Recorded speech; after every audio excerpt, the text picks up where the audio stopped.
great honor to be here. On Tisha B'Av, we talked about Sinat Hinam, gratuitous hatred.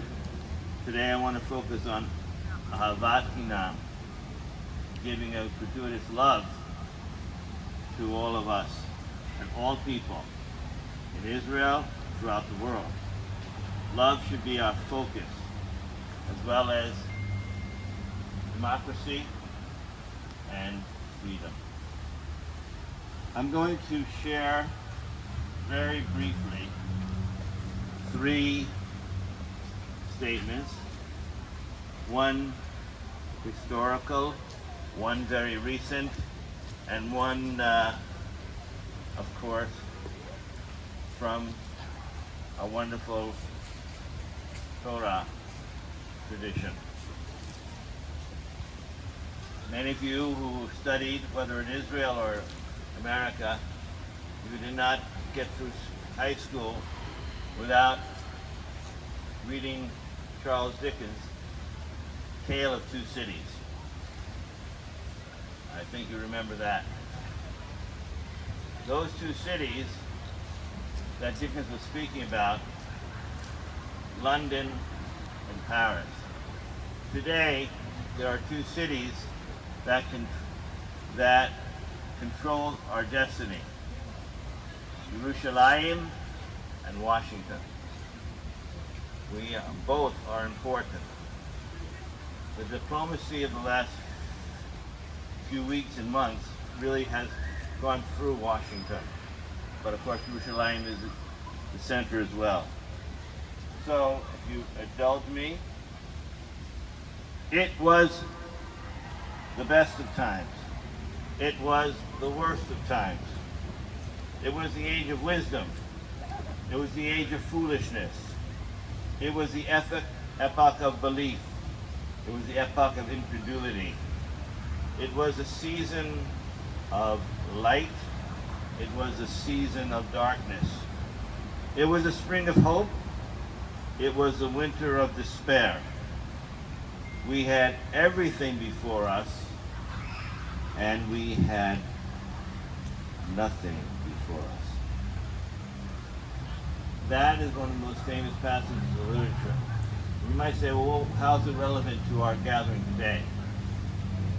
It is relevant because we all know, with the vote in the Knesset, why it is the worst of times.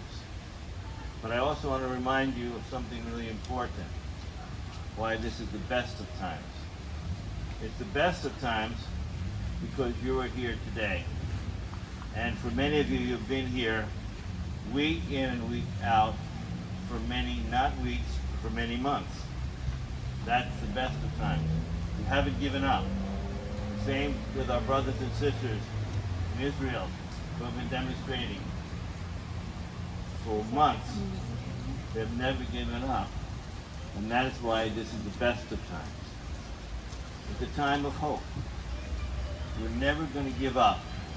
And you know something, as I said last time, it's very, very clear, at least to me, that you, representing not hundreds of people, not thousands of people, not hundreds of thousands of people, but millions of people. Millions of people in Israel and throughout the world who support democracy are, without any doubt, the majority. And since you are the majority, I really do believe in due time, actually sooner rather than later, we will prevail. Now, Democracia! Democracia! Democracia! Democracia! now, something that happened very recently, this very week, again in response to what happened in the Knesset. We won't read the whole thing, but you should read it yourself. It's in most of the journals Times of Israel, Jerusalem Post, New York Times, Washington Post, throughout the world. It was written to, instead of Tale of Two Cities, it was written to the members of the Congress in Washington, D.C. Honorable Senators and members of the U.S. House of Representatives, we, the undersigned former Israeli ambassadors and senior career diplomats, are writing to you with heavy hearts to share our views on the judicial overhaul that our government is attempting to pass. Unfortunately, the Prime Minister seldom speaks directly to the Israeli public and refers an intensive media blitz directed to the American public. Busha! Busha! Busha! Busha! I like that. Keep doing that. That's right. You keep going because you hear this. We feel obliged to write and set the record straight regarding the situation and the Prime Minister's credibility. And it goes on for a while. I can't read it all, but I want you to read it. Israeli democracy took a blow last week when the Knesset voted on the reasonableness doctrine. This is despite promises made by the Prime Minister, including the President Biden, that legislation of this sort would pass only with broad support. The vote took place, as you know, in the face of dire warnings about the consequences of this passage from many who have urged delay, attempted to broker compromise. And then, of course, he goes on to tell more about it. And so he says, imagine that a law in your country, even the article of the Constitution, could be changed by a single, simple majority. Busha! Busha! Busha! Busha! It says the Prime Minister reassures the international media that the recent vote was trivial, that it would strengthen Israeli democracy. Of course, you know that's not true. His misleading statements belittle the concerns of hundreds of thousands of Israelis who have taken to the streets. As I said, not more than that, more than hundreds of thousands, really closer to a million. His position ignores thousands of volunteer military reservists. We urge you, this is the Congress, to look again at the Prime Minister's words. We also urge you to look at what our public opinion polls are increasingly saying about ongoing attempts to abruptly force this extreme challenge to Israel's democratic DNA, quoting from Herzog. Please hear almost all past leaders of Israeli defense establishment, former senior judges, people and academics, doctors, lawyers, political scientists, others, including us, who have devoted our lives to the service of our beloved country. And they sign it. Thank you for your attention. You would recognize, particularly those who are Israelis, the names of the people signed, and there are over a dozen former diplomats. Yeah. That was just part of what you should be aware of. That was addressed to the Congress. The same Congress that heard from Herzog.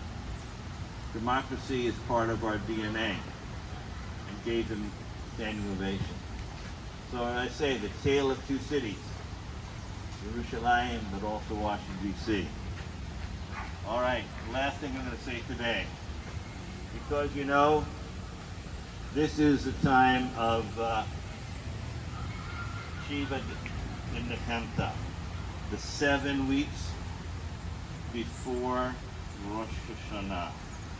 The 7 weeks where we hear the words from Yeshayahu telling us that we must find comfort in this time. So bear with me, because I want to read this to you. It's so important. Just one line from the Haftarah for this week. And then I'll just pass it on. From the portion Kev, the Haftarah. It ends with these words. Okay, great. Maybe we'll find it. There we go. He says,